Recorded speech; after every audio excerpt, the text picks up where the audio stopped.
Rise and shine, it's a brand new day. Ken can take the stage, ready to play. Weekdays at 10, the cars in the scene. Coffee in hand, they're living the dream. Crashing in the voice, got the whole town awake. Bringing fire to the mic, make no mistake. Shows in the corner, spitting out facts. Dropping truth bombs, ain't holding back. Ken in the morning, feel the heat. From 10 a.m. CST, can take a seat. We live and loud, that break in the mud.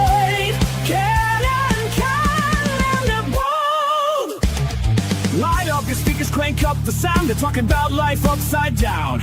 Opinions exploding like a sonic blast. In the studio, they're built to last. With passion and grit, they engage and ignite. Every single week, they're a force can't fight. From sports to politics, This is a Huddle Sports Network broadcast. You can find us on Roku TV, Amazon Fire TV, Facebook, and of course YouTube. Get all your NFL news here first. Good morning. Welcome to another edition of Ken and Ken in the Morning. I'm Ken, and the guy in green, that's also Ken. I know. It's almost like that's the reason why this show was named that. Yeah. Did you watch Monday Night Football, the double header extravaganza last night? I watched part of, what the hell was the second game? Not the Dolphins and Jets. No, that was Denver and it was Bengals and Broncos. There we go. Anyway, I know people say this crap all the time. Oh, the NFL's got to do a better job of picking what games are in prime time. I'm sure when they picked that game, the Browns and Cincy, not the Browns, but Cincy and Denver after last year, it was like, okay, I'm sure they didn't think that Burrow was going to be hurt. You know what I'm saying? And this was going to be what we were going to get. You know what I mean? Oh, shit. We've got a smoking JB. Oh, my God. Good morning, JB. Coming in to say good morning and happy International Podcasting Day. One of these Is it really? holidays. Oh, shit. I didn't realize we got a whole day to ourselves. Yes. So I came in to tell you. You know what that gets me? You know what that gets me? Absolute that and $10 gets me a $10 cup of coffee. Yeah, I was gonna say that $10 might get you a coffee at Starbucks. God damn. Looks like the Huddle Network went down again. I was gonna say I just fixed it. It just went down again. Oh, jeez. Well, here we are, National Podcasting Day, and look we're getting issues with StreamYards. I tell you. And I'm still sending this out to Twitter places. Yeah. In fact, I just sent it to the Lions. How about that? We see Tyreek Hill look like a horrific knee injury. He gets on the cart and he claps, laughs, and smiles on the way back. He's like, "Yes, I don't have to play with that bum again." I saw a meme on that too, and it's like, wow. I mean, here's the thing, though. The injury's not as bad as people would think. I mean, it's bad. But first you think like, oh man, this guy broke his leg, did something else. No, it's a dislocation, and yeah, he tore the ligaments, but I thought it was a lot worse than that. You know what I mean?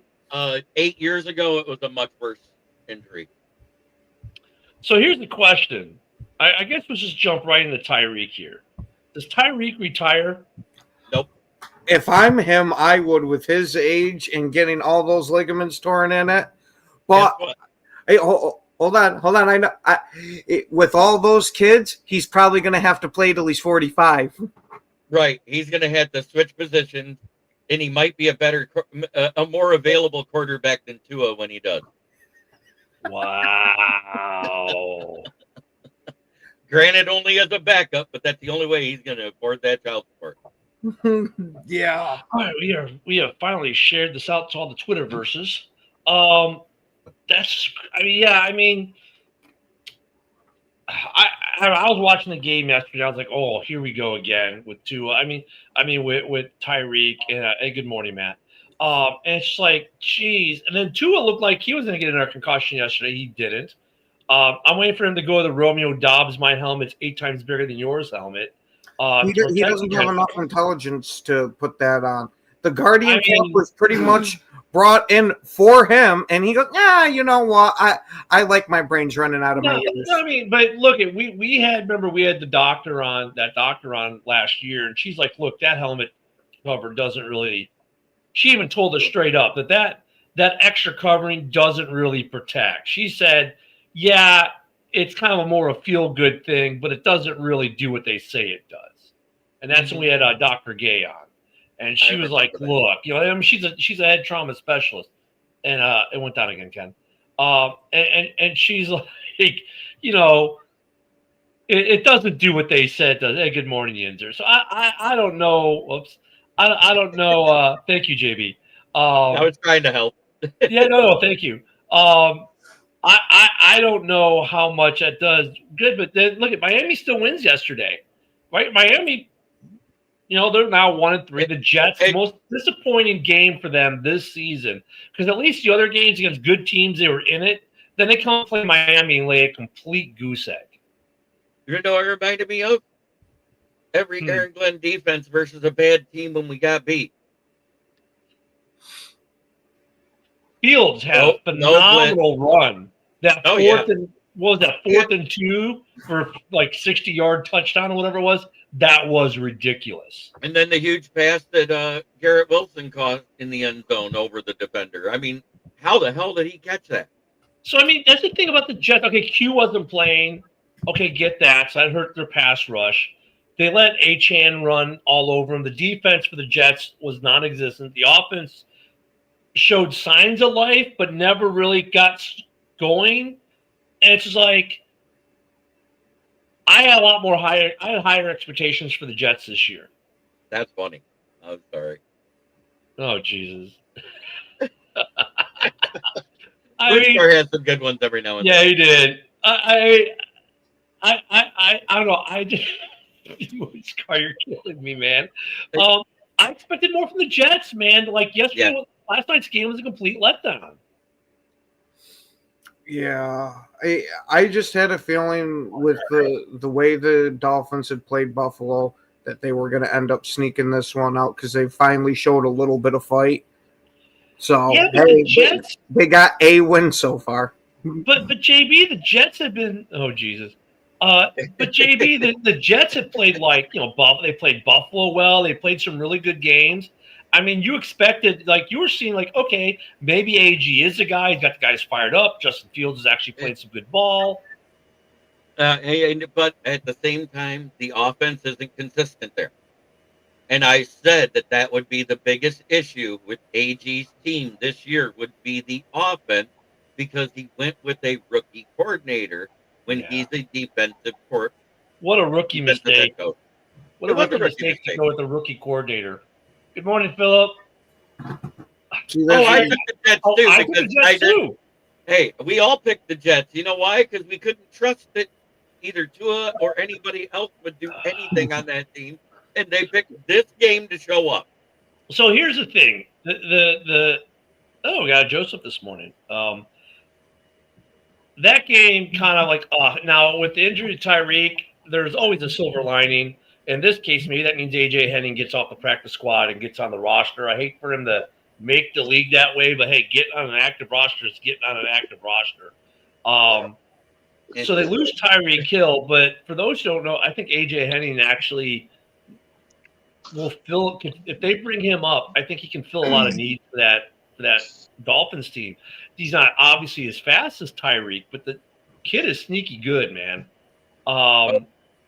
So I hope that happens for him. But the Dolphins, even without Tyreek for the rest of the game, looked really damn good. Which NFC team has the worst O-line at this time, 4 games into the season? Ken the Packer fan, you take that one. Between the Packers and the Vikings. Yeah, I was going to say. Hey, I don't know which one's worse right now. I know week 1, it looked like the Lions had an absolute horrid O-line, and I owned up to it immediately. But I also said they hadn't played together. Let's see what happens in the next couple of weeks. How many sacks have they given up over the past 3 weeks against teams that get sacked? Hey, good morning, Tyrone. And I'm just happy for that last question. No one said the Bears. That means we're making improvements. I admit it. But answer my question. How many sacks have the Lions given up over the past 3 weeks? Well, I'm going to Probably like assume one or since two at best. since you're asking, it's probably 0 or not far from it. It's like It one is or zero. two. It's 0. 0 sacks. 0 sacks versus the Browns, 0 sacks versus the Ravens, a team that normally gets sacks, and 0 sacks versus the Bears, who tend to get sacks. Well, no, the Bears aren't getting sacks at all this year. Don't Yeah, even I was going count to say that the one, Ravens JD. aren't getting sacks either. Our pass Well, rush, But last year they- that Browns one was good. our 'Cause that pass rush. defensive line is no joke. I don't think we've had a And- sack in the last 2 weeks. Did we sack Geno this week? No, we didn't. No. And the thing is, the Bears getting sacked. Well, it's not happening for the defense, but for the O line, really, the only we gave up one sack last week, and that was to Max, who just basically was on a different planet this last Sunday. Like Max usually has Planet Max that he's on. Well, he decided I need to add another planet to my rotation, so he had 2 planets he was living on. He was just otherworldly. That was probably the best Max Crosby game I have actually seen in probably 2 years. Like we've seen Max have good games, but not completely wreck and destroy and take control of a game like he did last Sunday. Honestly, the more I thought about that, it was like Max was on a whole nother level of Crosby-ness, if you will. And that's how good the Bears' offensive line is. They only gave up the 1 sack. That's how much better they've gotten. So, yeah, Green Bay, you guys got issues, but it's like us on defense, injury issues. The Vikings, though, man, they have no excuses. They really don't have as many excuses. I mean, Well, they. Mitch. No, Mitch, I'm not going there. Because right now they're look second. The NFL is any given Sunday. Let me prove it to you. Okay? Just follow me for a second. I said this yesterday, so I'll have to say it again. The Lions destroyed the Packers. No. I'm sorry. The Packers destroyed the Lions, who in turn destroyed the Bears, who in turn destroyed the Cowboys, who in turn tied the Packers, who lost to the Browns, who got destroyed by the Lions, all while Minnesota's like, thank you, NFL, for giving me 2 weeks in a row in Europe. Any given Sunday. Because if you follow that train, you can't go, yeah, well, we're better because we beat. No, dude, it's like the Bears destroyed the Cowboys. The Packers are like, oh, well, the Bears destroyed them. We're better. We're obviously destroyed. Hold my coffee. Let's get a tie. And then, like, week 1, the Packers are like, we freaking destroyed the Lions. And the Lions are like, no, hold our beer. We got this other guy. I mean, there's the dichotomy of this league is such that any given Sunday, look at last night. Look at those games. I mean, Denver beating up on Cincinnati is a no-brainer. I mean, like I said, Cincinnati's still playing with a high school quarterback, it looks like. I swear. But look at the Miami game.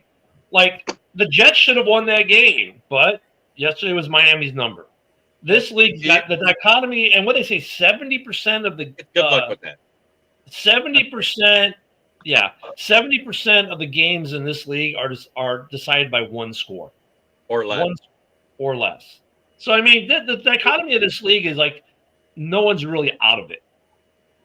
The biggest thing that I saw is Sunday night, and I wrote my review. I never review a Packers game, but that game was worth reviewing. I wrote a review for the Packers versus Cowboys and posted it this morning. I don't know if you guys saw it on the Huddle Network, but I actually posted it. Yeah, I haven't been paying attention. The main thing that swung that game in the other favor, and they just changed the rule, was the block extra point to equal 2 points. Mhm. That was when that game flipped on its head. Whoa! They didn't just change that rule. It's been like that for a minute. Well, it's 10 years out of a 100-year league. That's a just changed rule. Okay, I'm gonna say that. Like, I thought it's been at least a decade. It's only happened like 2 or 3 times, but yeah. I mean, that's still ridiculous, though. To say you will sweep the Bears is redonkulous, right? Or we will sweep the Lions. If you're comparing how the two teams are playing right now, nobody can say they will or won't because of any given Sunday. Well, didn't Lions fans say they usually lose on Thanksgiving except for once in so many years, and you beat the Bears last year? So doesn't that mean you're due for a loss on Thanksgiving? No, it's a different. It's a different era of Lions, is what we're getting at, and you know that. You've even talked about you guys know I hate historics. Like, oh, well, the last 8 years. Who cares about the last 8 years? We're playing now. You know what I mean? Like, I'm not playing this game in the past. I'm playing it now. And then you got to look at other things that are going to affect that game. So, like, look, when I look at the Lions-Packers Thanksgiving, like, I look at the Packers injury issue right now on the O-line.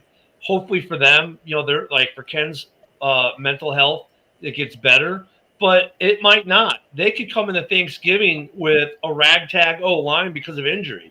So sit there and say, well, we're going to sweep someone here after week 4, coming into week 5, you know, talking about week 8, 9, 13, whatever. Dude, there's a lot of stuff that's going to happen between now and then. There's injuries, guys coming back from injuries that haven't played yet. There's a lot of things that are trades. There are a lot of things that are going to happen. I mean, and we're going to see that with Green Bay and Chicago right now with the bye week. We both have guys come. Both teams have guys coming off the IR, eligible for at week 6. We have guys who've been nicked up, banged up. They'll be back for 6, right? Like they're going to get Zach Tom back for week 6. We're going to get Spider-Man, Jared Grady, Edmonds all back, plus Booker. You know, 3 guys that haven't played yet this season on that Bears defense are coming back, right? So, I mean, we're all going to get stuff back, but we're going to lose stuff. There are going to be some other injuries. You know, look what happened to Tyreek yesterday. You lose a receiver. You lose a running back. You can't claim it's nice for trash talk purposes, but not for actual really talking about football purposes. Right. And isn't that what we're here for? You know, what's hilarious? The Dolphins can't even rebuild properly. Like, I know they let Tyreek get hurt, and now they can't trade him at the deadline because you can't trade an injured player. Like, you know, from what I heard, there was a doctor on YouTube that was watching it. He said that he thinks it's just like a dislocated knee, but that there could be some ligament damage because of the way ligaments are torn. Yeah, the ligaments are torn. Yep. Yeah. Okay, so that means he's out for the year. So there goes your trade deadline. Like, dude. I mean, the silver lining, AJ Henning hopefully gets a shot. You know, I mean, so they are rebuilding properly. They're going to get their next wide receiver, and they're an AJ Henning. Do you think that Tyreek was celebrating because he never has to catch another pass from Tua? Yes, probably. 100%. 100%. He was celebrating. This is my way out. Yeah. I wonder if he does retire. I don't think he's going to retire. I think he's going to request that trade. Yeah, who's going to? But they can't trade him until next year at the earliest, I know. right? That's what I'm talking about. Next offseason, he's going to request that trade. So let's look at another team that's in that. Look, there's another team that needs help. Actually, both Ohio teams are an issue right now. The Bungles, and I'm going to call them that right now, the Bungles, because they're back to being that again. Bungles. The Bungles and the Browns. The Browns now, Stefanski said, I'm not going to say who the starting quarterback's going to be, because I think he's starting to see what we all see. Flacco's not bad, but mentally, but his body betrays him and he can't complete the stuff. Wrong game. No, the Browns on the Brown. Oh yeah, I'm sorry. He's talking about both the quarterbacks. Yeah, I'm talking about the quarterbacks. So the Browns, you know, they're saying, look, the starting quarterback's open. Could we see one of the rookies this week for the Browns? Possibly. I mean, look what they're, because if you're Cleveland, you're looking at what New York just did with Dart. So, like, if I'm Cleveland, like, start with a rookie. You can't be anything worse than what Flacco is doing for you. If I'm the Bengals, I'm like, it's almost like pack it in. You know, I don't know what you can do in Cincy, because that quarterback you've got, your backup is not doing it for you. So maybe the state of Ohio needs to make a trade for a quarterback for one of their teams. Maybe. Tua to the Browns? No, it won't be Tua. They just won a game. You know, honestly, like, I think it's as good a time as any to start Shedeur. Like, I don't think Dylan Gabriel is it, but you have a great defense. You have a great defense. Like, I don't know. I just think it could be a good situation for the best possible situation for Shador to step into. So there's no excuses if he doesn't play well. Like, other than like he's a rookie, but all rookies play bad at points, right? Like, I kind of feel like with that defense playing the way it is, like, this is the best time to put him in. Look, we send the Browns Twitter. So Browns fans on Twitter, either comment live on the stream or go to Ken the Bear Fan and give me a comment on the main post for this, so we can get kind of what you guys are feeling in Cleveland. I'm kind of with Joe. I'm like, go with Shador at this point. Yeah, either Shador or Gabriel. Anything almost now seems to be better than Flacco. Because shit, before last week, I was trying to give the guy a chance because we've seen a lot of drops from the receivers too. Granted, we saw drops in this last game, but we saw Flacco give up 3 absolute gifts, and he go with a real quarterback on that team. And it doesn't even have to be anybody special, just somebody that doesn't have one foot in the nursing home already. Yeah. Call me crazy, here's the thing, dude. like, Go ahead. we saw with that game this weekend. The Lions had so many more short fields than Green Bay did because they got more turnovers in short field than Green Bay did. That was a huge difference in that game this last weekend for the Browns compared to the week prior. So, I mean, they need to do something. Shador can't do any worse. At this point, why not? And look, if he fails, hey, it was a 5th-round quarterback. And you gave him the best possible opportunity. Yeah. With a defense that isn't giving up a lot of points. Like, you know, they're not completely bereft of talent on offense. They have a decent running game. Quinshon Judkins is turning out to be a pretty good running back. Like, I honestly think, call me crazy, but I honestly think Shador could succeed there. Like, I think he could do better than Flacco, and I'm not going to say he's going to like win the Super Bowl or anything, but I mean, like, I don't think he could make the offense any worse. Yeah, Boot Score says it best. Oh. Sorry, JB. Go ahead, JB. Go ahead, JB. I'm going to be hands off this morning. I was just trying to help. You were talking and addressing him, so I figured I wasn't doing anything. I clicked the button. I'm digging this. I'm digging this. He says, come on, Cleveland. What's the worst thing that could happen? Another failure at QB in Cleveland? Jim. I thought it was a little quiet, Jim. It was quiet. I missed him too. You know, wait a minute. I agree. It doesn't make sense to not play Sanders, and Sanders is playing with house money if you start him, really. Yeah, I mean, really there are no expectations on him. Like, you know, the only expectation is don't be as bad as Flacco has been the last couple weeks. Like, especially last week, right? Joe Placid forgot his Viagra yesterday in Detroit. That's what happened. There are a couple teams right now that are surprises. The Browns aren't surprising, but they are, right? They're surprising that they're into what surprised me about the Browns was last week getting blown out by Detroit with that defense they have. But their complete lack of offensive production is what surprises me the most. The Jets are surprising after they laid a goose egg. I mean, I didn't expect them to be 0-4. At this point, they should have won. They should have won yesterday. They should have continued their march northwards, but they took a step back. I think everyone's surprised by Cincinnati, but then again, Burrow goes down. What do you expect? The NFC North is kind of what I expected the NFC North to be right now, to be honest with you. The Raiders were much better this last week against the Bears than I thought they were going to be. That defense is finally starting to put it together in Vegas. They made Caleb uncomfortable all day.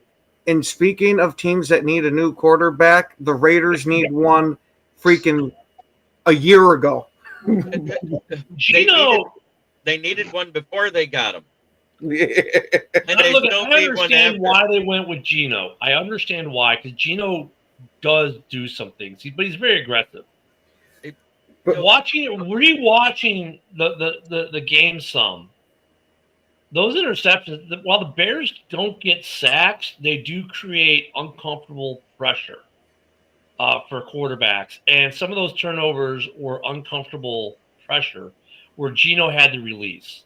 or he felt he might get sacked. So I have to give a little bit more credit to the Bears' defensive line than I've been giving credit for because, like, as fans, we equate pressure as sacks.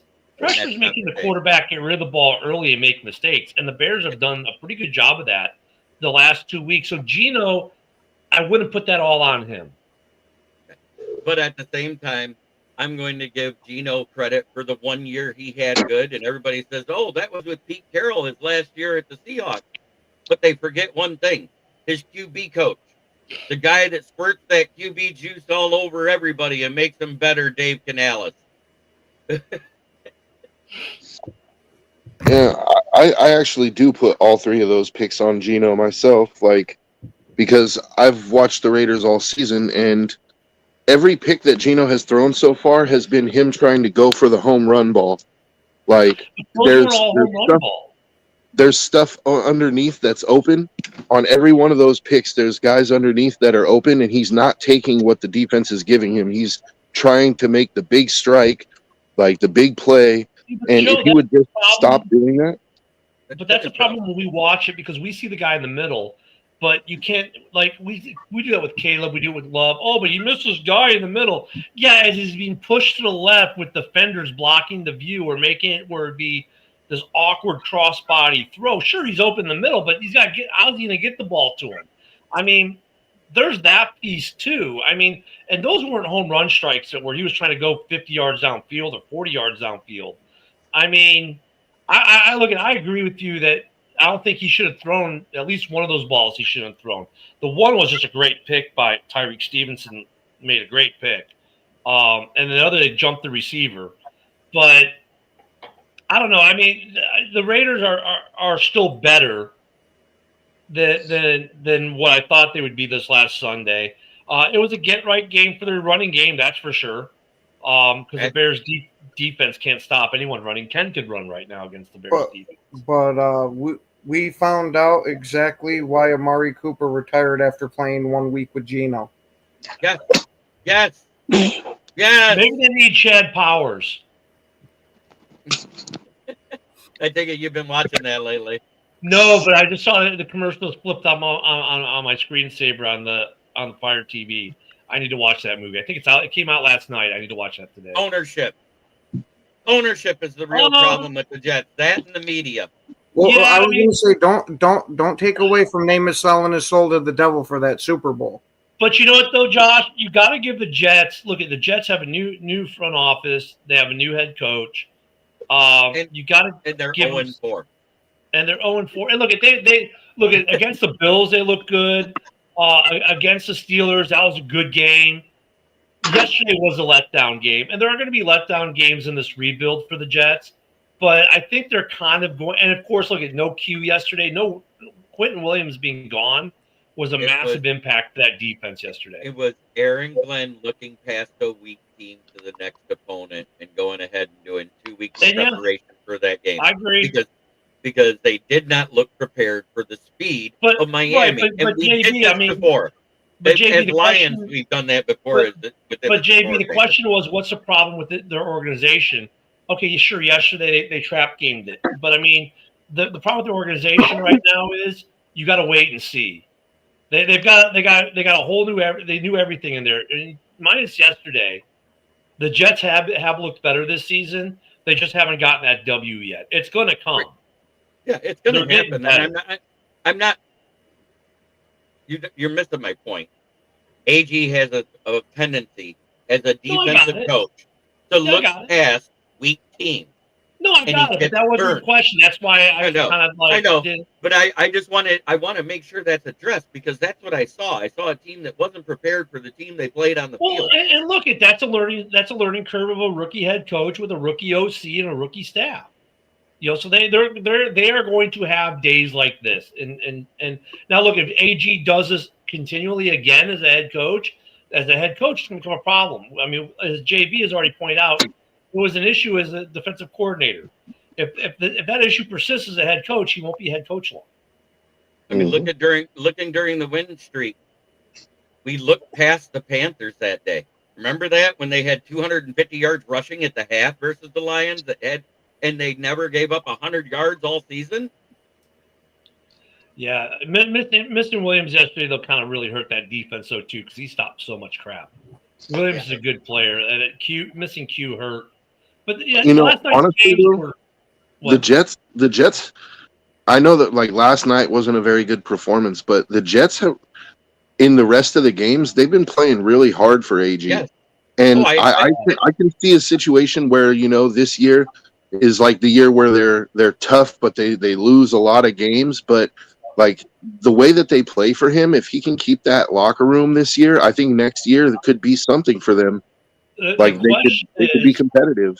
As they're cruising towards the number 1 pick right now, I mean, we're only 4 weeks in. It's kind of stupid to say that, but I will. They're obviously not going to. They're probably not making the playoffs. They're probably going to have a really good pick. Justin Fields was a 2-year deal. Is Justin Fields their answer at quarterback? Have we seen enough of Justin in a Jets uniform this year to say, okay, I could see him staying there for 3, 4, 5 years and then building around Justin Fields? I think it's still too early for that. I think you got to see a full season of Justin Fields playing like this. That's just my opinion. I think he needs to play a full season before I'll commit to him. Well, yeah. The question is, are they going to draft a quarterback? I guess in the draft, Joe. I personally think like I agree with JB. Like I like what I've seen from Fields so far in a lot of areas. I don't really think it's his fault necessarily, or I don't think he takes most of the blame for them being 0-4.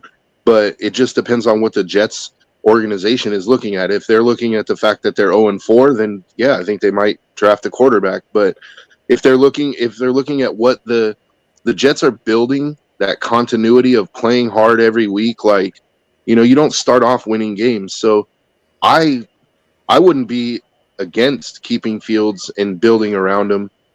If they continue to play hard throughout the rest of the season, and I wouldn't be against that. But this is the Jets we're talking about, and they have a quarterback issue like Cleveland. Like they've gone through their fair share of quarterbacks too. So, and the Jets get the Cowboys at home this week, so it doesn't get any easier for them. Yeah, because that offense can put up points. We've seen it, and that's without CeeDee Lamb. Everybody's like, "Oh, what's the answer for Dallas without CeeDee Lamb versus Micah Parsons and the Packers?" But that's because guys go, well, they got a receiver that sucked when he was in Pittsburgh, and he goes to Dallas, and well, he's playing really good.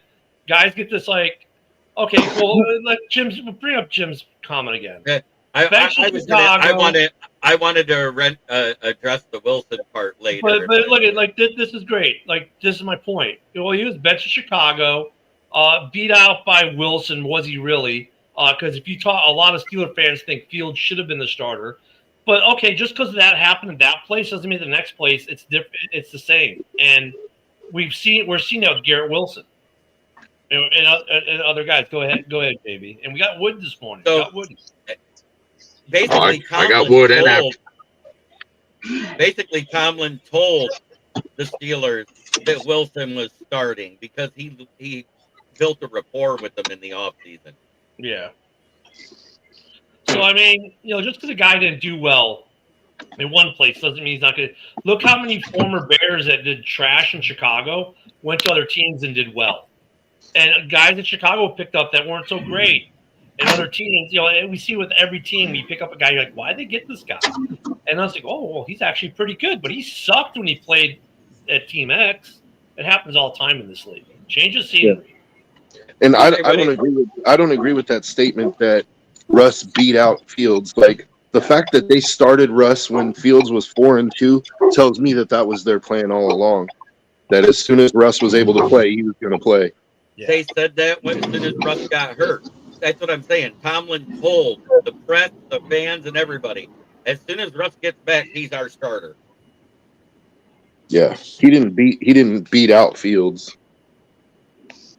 Just it's only fair that we address that, right? Yeah, I did. That's what I was. No, I know you did, JB, and I'm reiterating that. I think that's important. It's important context for the conversation that we're having. So 4-2 with one bad game, because if you remember right, the defense gave up the one game. He had one bad game that cost him a game. he could have been 5-1 if the team played to their thing. So here's a question, because I mean, there are already some Bears fans talking. We should be trading people, as I mentioned yesterday. We saw a trade yesterday, surprisingly enough, early. What teams are? I mean, look, we're only a quarter of the way into the season, but people are fans are fanning. Who's buying? Who's selling? What do you guys see coming, Ken? Oh God. It depends on who's available. Yeah, I was gonna say, I think it's personally too early because yes, we did have the trade yesterday, but we usually don't see these trades creep up till you get to the trade deadline. Yeah, we're about 2 weeks out. But I mean, I'm saying, look at your crystal ball. The teams that are 1-3 or 0-4 that might be sellers. And is there anyone you think is a seller, and who do you think might be a buyer? Of course, Bear Down Mike says sell DJ Moore and Montez Sweat. Well, And of course, my local crack dealer's got a sale right now. Bear Down Mike isn't the only one that I've heard saying that. Actually, there is smoke about DJ Moore being traded, and I don't necessarily think it would be the worst thing for the Bears because I think Romo Dunsday is stepping into that role of being your number one guy. You have Luther Burden, who's going to be a really strong number two, and then you have Loveland. We got a plethora of receivers, so that makes more sense. And Sweat, I don't know if you could sell Sweat right now. DJ, I agree with you, though, Joe. I mean, for what we have in Chicago, we definitely have the capability of trading a wide receiver like DJ Moore, right? And doing that. But at the trade deadline, usually that I would say the Bears are selling. Usually you're keeping what you got and you're bringing in more on top of it. So that's why I don't think the Bears are going to trade DJ or Montez in that degree. I think they'd give up draft picks to bring in someone else, right? Like I mean, how often at the trade deadline do you see a buying team trade off an asset to get an asset like that? You usually see it being a draft pick for a player. Yeah, but I mean, just because, like you said, historically, just because it hasn't happened a lot doesn't mean it can't. It could. And honestly, I think that would be smarter for the Bears. You have an embarrassment of riches at wide receiver, and you need certain things on your team. DJ Moore could fetch you a decent starter. Like, why not go and talk to a team and say, hey, like, we need another pass rusher, or we need a corner, or we need something, and trade straight across. DJ and Montez also work in terms of contracts, because obviously, DJ Moore to 6 for. No, I'm sorry, I'm not giving up the 6. I'm doing it straight up. Throw that comment up. DJ Moore and a 6 for Kayvon Thibodeau. I don't think you get Thibodeau for DJ Moore. Exactly. Maybe after the Malik Neighbors injury, possibly. Yeah. Because they might be desperate for a receiver. I don't think they want to crack that defensive line. But then again, I don't think the Giants might not be selling. They might think that, wait a minute, we've got a shot at the East. We got a shot at doing something now that we've turned it around. I mean, that's the problem. But I don't know if you could do that. I mean, the 6 is a throwaway pick, but I don't know if the Giants would do that. When you're a losing team and you have that first win early in the season, it changes your mindset. Yep. Just like Miami. Miami might be like, hey, we won a game now. You know what I'm saying? It changes your mindset. Like Oakland losing the way they did to the Bears, that's crushing. That's crushing to the locker room. It's crushing to the morale. We know as Lions fans, we've seen it. Whereas, look at that year that we went 0-16. 11 of those games we lost by 3 points or less. Now, here's the situation. Cincinnati, I'm wondering, he's going to be a free agent at the end of the year. Right? I wonder if they're going to start trading some people off. Trey Hendrickson is a free agent in the year. It wouldn't cost you DJ Moore, nor would it cost you anything more than draft capital. A second round, probably. I could see the Bears doing that and just figuring out a way to move some cap. Still think Cincy thinks that they can probably win enough games with a backup till. And right, if they lose another game or two, it's all like Donkey Kong. Honestly, aren't they 1-3? Yeah, Cincinnati shouldn't be thinking that. Like, they shouldn't be thinking that, oh, we can still win enough games to get a middle of the pack draft pick. Like, they should be in full on tank mode at this point and trying to get the highest pick they can get and get an offensive lineman like that could change their franchise. Okay, well, when has Cincy ever done what they should do? Well, they drafted Joe Burrow #1 overall. That was what they should do. That's one instance. and here's And another then problem they drafted Jamar Chase. Like, I mean, and here's another you know. problem with Mike's trade proposal. The Giants think they're a team that's going to be starting to ascend now, so I think they're less likely to trade off a key piece of their defense as they're ascending. You're looking for a team that's going to be looking to rebuild, or a guy they know they're not going to be able to re-sign. Thibodeau doesn't fit either of those because they think they're ascending, and Thibodeau's under contract. At the same time, the reason why Thibodeau makes sense is the emergence of Abdul Carter. That Yeah, but they like to pair all three of those guys Yeah. together a lot. they do. I know, but I'm saying the only difference is now Abdul Carter wouldn't be a rotational guy. He'll be on the other side. Right now, he's a rotational guy because they use Thibodeau and Burns together more. Yeah, but there's a lot of times where they're running all three, where they're having Carter play linebacker. I know, Yep. but Abdul hasn't been the starter. He's been a rotational guy, is my point. You get rid of Thibodeau, you make him a starter, boom. It's an instant replacement in that spot. I think if you're the Bears and you're really looking to trade off DJ Moore, you got to find a team that isn't completely rebuilding, right? But it has what you need, being probably an edge rusher, right? Is what you're looking for, or a running back, just to appease those people who don't like Sweat. And you're looking for a team that has got a guy that they're not going to be able to re-sign at the end of the year, or they're about to do a rebuild, and you got this really good piece that just isn't going to survive a rebuild time period. Oh, JB had to jet to get his show ready. I mean, DJ back to Carolina. I mean, Yeah, I don't think so because they already got two receivers down there. Them just in this year, it makes me think that it's almost a non-starter. Not to mention that the optics on that don't look great for either team.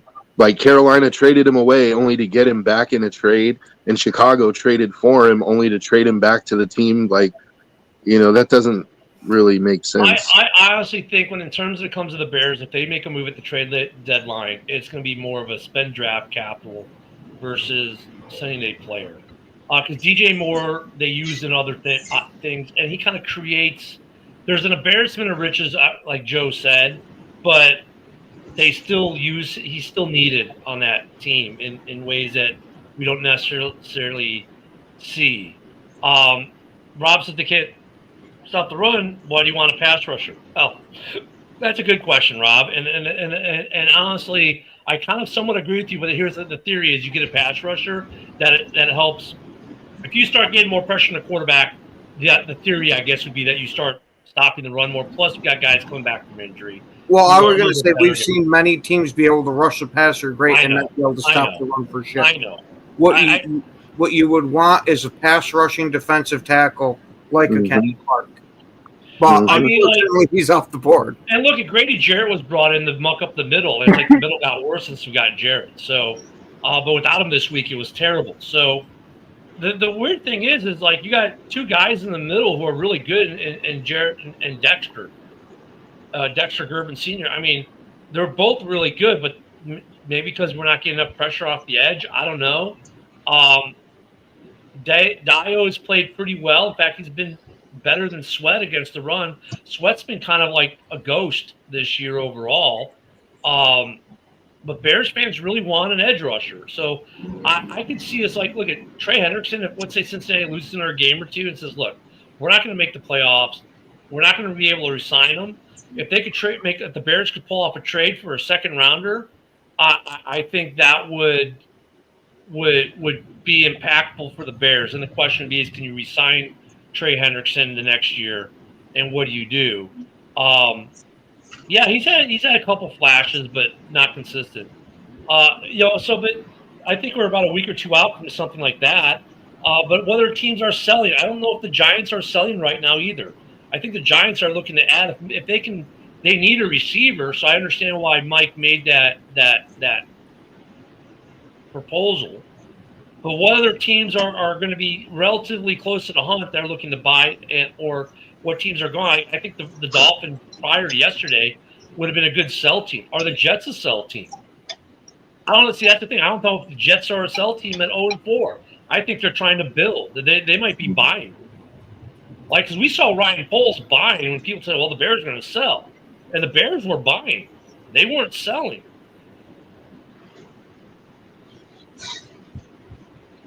I think Yeah, I think somebody might consider making a move for Kirk Cousins also.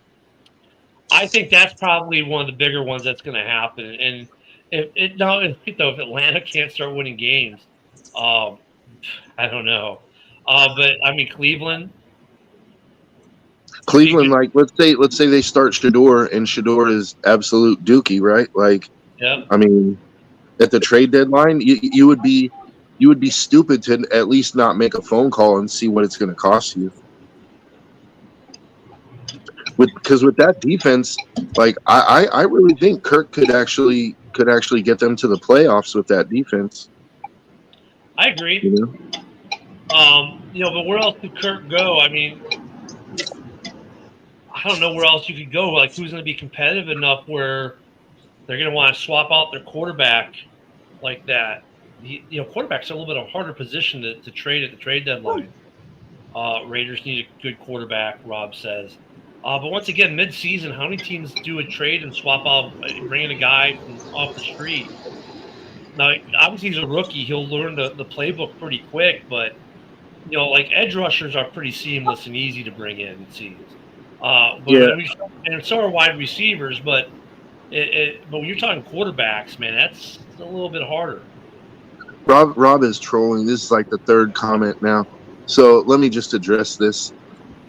The Raiders are not a terrible team, despite what you might be saying, Rob. Like, the Raiders are not a terrible team. They've had terrible quarterback play, that's for sure. But there are definitely bright spots on this team, and there's young talent. We're playing a lot of rookies, especially on offense. You have to remember that last year we lost 5 to 6 of our defensive starters to free agency. So we're starting an entirely new defense, and I, for one, think that a lot of those changes are working. I think Devin White is seeing a career resurgence in Las Vegas. He's playing pretty well. Jamal Adams playing pretty well. Elandon Roberts from the Steelers is playing fairly well. Well, and Joe, think about the West, man. The entire West, AFC and NFC, might be buyers. Like, make yourself San Francisco right now, or the Chargers. They would love to get Trey Hendrickson on that team with some of the injuries they've had. And by the way, they're both in the hunt. The Raiders would love to get Trey Hendrickson with Max Crosby and get him to an extension for that defense. There are some other, we're just counting the West, man. Like, all those teams in the West are somewhat viable right now. They could all be buyers. Yeah, I don't know where the Raiders would go. Like, as far as being buyers, I don't know what they would want to give up. Maybe draft capital, but what are you looking for? Because what you really need is a quarterback, and I don't. You're still having to pay Geno this year, so it kind of rules out going to make a trade with Atlanta for Kirk, which if we weren't paying Geno, I wouldn't have a problem with. At this point. Hobbs, I'm still going to give a little bit more to, because we got to remember he's still coming off of an injury. I'm willing to give him this year to see, but if he don't show major improvement during this season, I'm ready to let him go. Are you guys playing him outside? Yes, and we are. That's your problem. We're making the big mistake of not playing cover 3. We've been playing cover 1. And he sucks in cover 1. Bro, he sucks as an outside corner. You have to play him at the slot. He's a really good slot defender. Like if you just put him in the slot and leave him there, he's a very serviceable player. But Rob, you're where is Brock? Brock has a knee injury and he's still playing. Like, I mean, No, I don't know what you're expecting from the kid. Like Yeah, Brock was okay. you're expecting 100-yard games when he's got a knee injury. Like, and look, for Braxton Jones, so according to the press conference post game, they had decided at halftime to put Trapio in to try to give the offense a spark. Not that Braxton was doing a terrible job, because actually, look at that point in the game, the Raiders had given up 1 sack, right? Or the Bears had given up the 1 sack against Max Crosby, of all people. It worked, though. I think Trapio, the back piece of it, Trapio and Benedict worked for the Bears. And what's great, then Woody and I talked about this Sunday, is like, man, it's great to have enough depth on this Bears roster that we can even make a move like that. And still have, I mean, look, I thought they played well in the second half. But the Bears have depth now at on the line. I thought that was great, but I don't know if he wasn't benched because he's going to handle the rush. They just wanted to try to spark the offense, and they went with Trapio and Benedict, and it worked. It worked. So a good experiment there by Ben Johnson. Rob, man, just is really on you today with the Raiders. That's okay. There you go. You just said and I still say that he's still the best tight end in football. It took a knee injury to slow him down because it wasn't anybody else that was stopping him. Let's just put it that way. And as soon as Brock is back from the knee injury, he'll be back to having 100-yard games because he's the best tight end. Quarterback, I don't know. It's hard to have 100-yard games when your quarterback's throwing 3 fucking picks a game. Well, Joe, you got to understand, though, he's got to troll you because they were predicting this massive Packer victory with the Micah Parsons sack party that never materialized, and they walked out with a freaking tie in Dallas. Yeah. So he's got to do something. I don't know. Micah Parsons is still leading the entire NFL in pressures, so you can't be too bad. No one said he's bad. But Ken, no one said that. I mean, Packer fans like he's gonna have all these sacks, and we're gonna come in and destroy the Cowboys in Dallas because we own Dallas. We go in there and beat them every time, and you didn't. I mean, you didn't. So hey, you know what? One of the things that hasn't been talked about much with that game is that Dak did the good Dak things that you know what I mean? Like he played a pretty good game, dude. Yeah, and Joshua, I didn't see exactly what he had said, but it was pretty decent for everybody to be talking about it like it was. Like I watched the video just with no sound, and you could kind of see the look on the reporter's face of like, did you really just say that? Yeah, I missed the halftime. I didn't hear what he said. I actually had to go. We had an HOA event, so at halftime I ran to that. I was actually in my car on the way back as they were coming back on the field. So I missed that part. But Mike, I never would say 0% chance of anything like that. Here we go. I wouldn't say 0% chance. But you can. Hey, Jim had a good comment. Where was it earlier? I missed it. But no, that's it right there. I mean, but look, I want to give Parsons credit, and the Packers a little credit, so the fans can, the Packer fans can say, hey, Micah Parsons did save the game, because Dak wasn't going to score that touchdown, but Micah Parsons stopped him, and that was his 1 sack. Even though Dak made it right back to the line of scrimmage, they did credit him with the sack, but he saved the game. So got to give a little credit there. Hey, Packer Ken, I'm kind of curious to get your take as a Packer fan on Dak's performance in that game. I was gonna say he did everything he needed to do, and kept going through and taking advantage of the weak corners. I'll tell you what, though, Joe and Ken, this game against the Cowboys, I think there was this air of invincibility about the Packers after this trade. We're going to the Super Bowl. We're going to make deep playoff run, blah, blah, blah, because we got Micah Parsons. The last 2 weeks have shown you that the Packers are not only beatable, but you don't have to be a great team to beat them or give them the fight of their life. I think what it more shows is what the division in the locker room has been. There's been guys on the team that had that same mentality of, oh, we're unbeatable now. And then you had guys on the team sitting there saying, whoa, calm your heels. There's still a lot of football to go. And I think we overlooked these past 2 games massively. One, because the Browns are the Browns, and they didn't expect anything from them and found that defense was legit. And then they figured, oh, we're going down to the Cowboys, and we're just going to walk through them until you had that block kick return.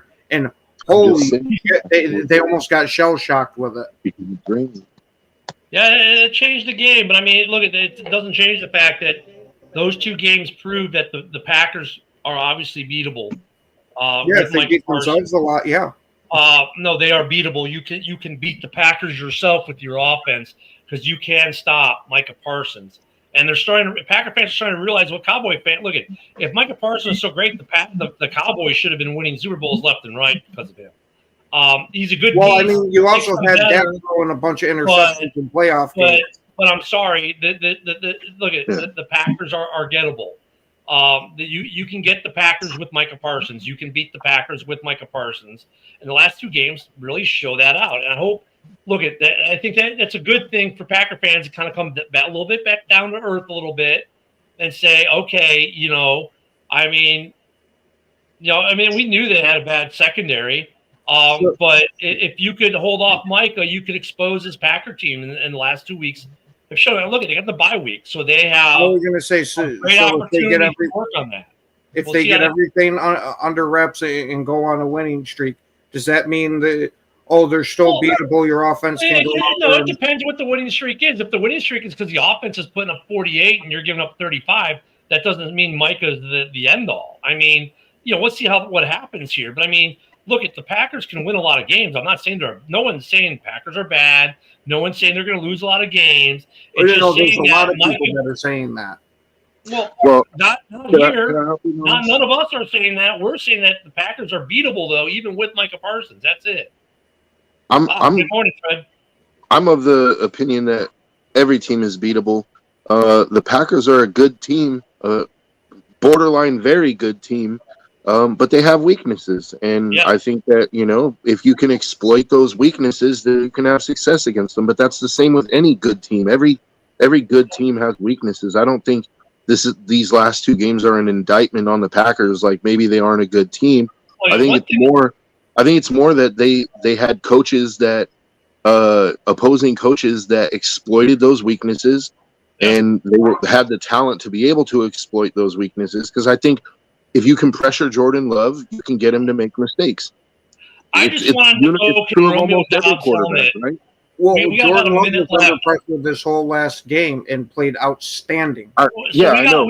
But in the Browns game, he didn't play out. I want to know one thing. We got less than a minute left. I want to know one thing. Can Romeo Doubs' helmet get any bigger? I didn't even hear it. Can Romeo Doubs' helmet get any bigger? Yeah.